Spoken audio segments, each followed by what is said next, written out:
அரசாள வந்தவனே, அதுபோல என் மனசில் குடியேற வாருமையா.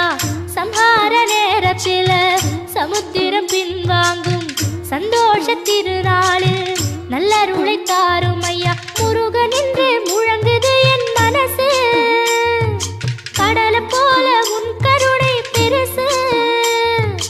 உப்பு காத்து ஊத காத்து சுத்தும் கடலுக்கரைய பார்த்து சத்தியமா கோயில் கொண்ட சுபையா. எங்க குப்பத்துக்கு குலவிளக்கு நீ ஐயா. திருச்செந்தூர் ஆண்டவனே வேல் முருகா, தினம் உனக்கு நன்றி சொல்வோம் மால் மருகா. திருவடியில் தவம் இருப்போம் திருமுருகா, தீர்ப்பெழுது நலமெனவே வடிவழகா. வேல் முருகா.